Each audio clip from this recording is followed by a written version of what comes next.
from Ireland, from iPPi. So thank you very much. Cheers. Thank you. Lucky last. There you go. Big clock. Perfect. Over to you. Thanks very much. Hi, everyone. Nice to meet you. My name is Kenneth Kelly, CEO and founder of iPPi, the Independent Property Price Index. We are a property valuation and analytics platform founded out of Dublin, Ireland in 2019. And here's a short, well, there was meant to be a short video, so I'm just going to kick on. Why we developed the platform, iPPi was developed because there was a fundamental lack of accessible information in the property market available to agents, property professionals. Previously being an agent myself, I found myself, scattering through the portals looking for information. And on average, we've done studies with the UCD School of Analytics. Agents were taking 190 minutes to do a valuation. Tried to compare. Oh, sorry. Here's the video. So agents were trying to manually compare prices versus sold prices. The property price register in Ireland was between 6 to 8 months out of date. Data had sat in silos. We have brought all of that together into an all-in-one analytics and valuation platform, providing micro and macro analytics to the property market, helping to modernize the real estate industry by providing reliable data solutions to power innovation to businesses of all sizes. In turn, saving time, improving accuracy, and allowing you have better in-depth conversations with your clients. iPPi is an end-to-end platform. We have partnered with a couple of portals. We are doing API integrations with the likes of BidX1 and your digital private treaty platforms to give comparable information to clients that are going to put bids onto the platforms. We have over 3 million property records, and this is evolving every day. And our process is pre-process, analyze, process, and optimize. Under the hood of some technology, I'm not going to go into too much detail of it.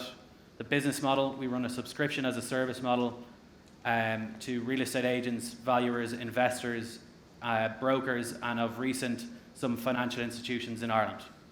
We have then a data as a service model, which on average, dependent upon the amount of calls, we will operate to your digital private treaties, your financial institutions, the market and some trends. So within Ireland, there's 10,000 agents and valuers. Total market potential is 3.654 million. In the UK, there's 51,000 agents and valuers, totaling 30,294,000. And then in Europe, you've got 200,000 agents, and the total market potential is 118,800,000. Our growth strategy across the board is to speed up the sales cycle and to maximize the revenue through 3 strategies: implementation, rollout, and retention. In gathering the data, localizing the platform for multiple different markets, and to commercialize the process, we found data providers in each of the markets that we're looking to roll out in. Train users, clear out the project plan. The big thing we've seen ourselves is educating the industry, not circumventing it, bringing them along the journey with them, and allowing them to give data-driven insights to their clients, allowing them to become more entrusted. Retention, constantly getting feedback, mitigating risks, collecting requirements, along then with building scalable processes and domain-specific enterprise sales teams to achieve. You can see an outline of year 1, 2, and 3.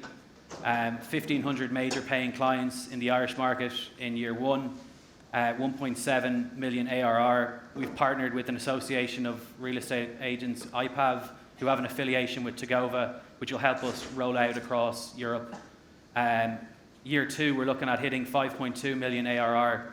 We've outlined 3 big partners for the data as a service offering, looking at doing strategic partnerships with the NAEA. We've done one already with BidX1, and really building out our data as a service offering.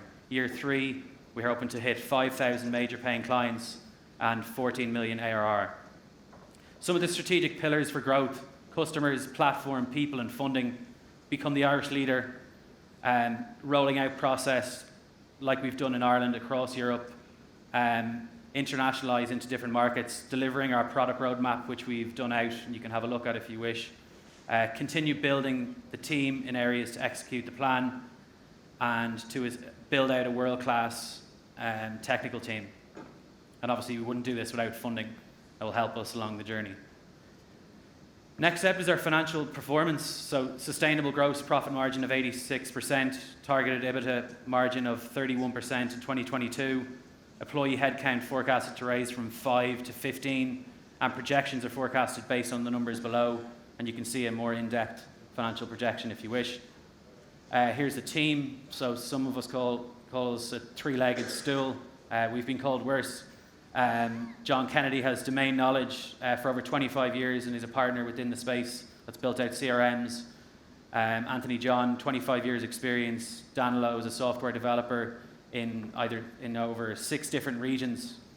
We've got data analysts, and Lewis is a computer engineer. Looking to raise 2 million, investor equity 10%, pre-money valuation of 18, and post-money valuation of 20. So thanks. And Kenneth, thank you very much. Bang on time. It was a good page to leave at the end. Okay, thank you. Thank you very much for talking about is it iPPi or iPPi? iPPi, as it is. Ryan, over to you. Good presentation, especially when the video failed and flawless covering of it. That's really, a lot of people fumble there, so well done. So I was wondering about your data. So do you measure how accurate the data is after? So if a transaction then happens, do you then check how accurate you were? And if so, how accurate does that work out? Yeah, great question. We have, so every time an agent performs a valuation, they're appending the valuation itself. There is a frontier curve analysis that's performed on valuation. So you can see a confidence score within the platform that ranges between 90 to 96%. And we're also then calculating a current estimated market price of it today, and that just evolves every time you go into it. Great, that's cool. Just weird question, but why South Africa? You've got like all these European countries and then South Africa? Strategic partners in the market have asked us to roll out the data. That makes sense. Yeah, okay. Yeah, and you're currently working mainly in Ireland, but you mentioned the UK as well. Are you actually live in the UK? Not live yet in the UK. So that's just the plan for next year? Plan for next year. We've identified a data provider in the UK and Spain. Okay, and then sort of what is your route to market, for example, in the UK? Who are you looking for? Looking for agents, bigger associations. So the NAEA we're in talks with, and a couple of other, the likes of Property Mark, and then a couple of the larger association models that will allow us to scale out quicker. Great presentation too. Okay. Ben.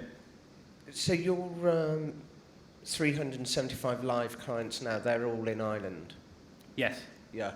And who's your competition when you're more concerned with the UK and the fact that I've never been an agent in the UK, but my limited knowledge suggests that they use Rightmove and Zoopla and Price Chat and House Price Advisory, agents I mean.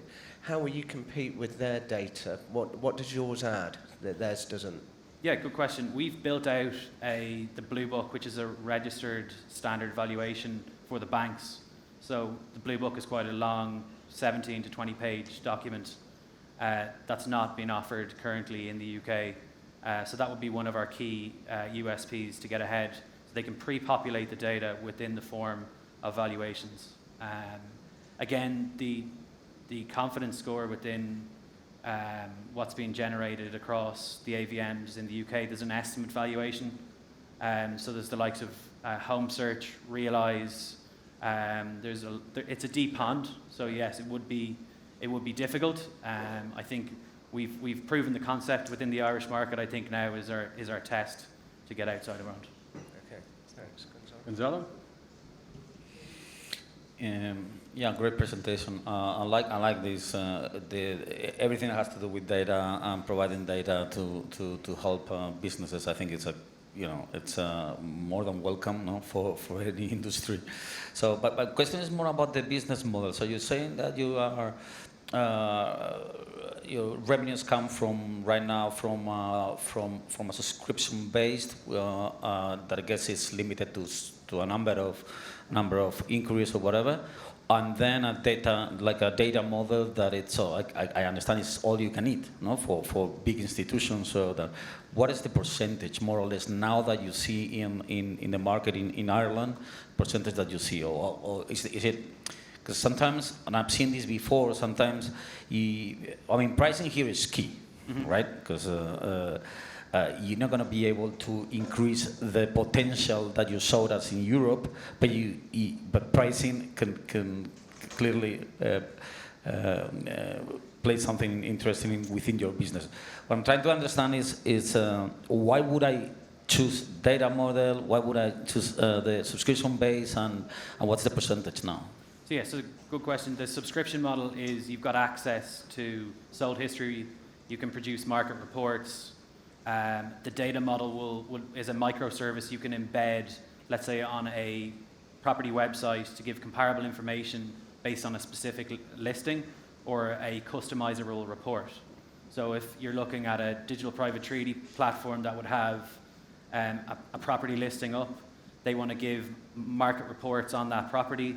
That's one call. So it's based on 10,000 calls, and you can see the prices. It ranges from 5,000 to 15,000, dependent upon how many calls.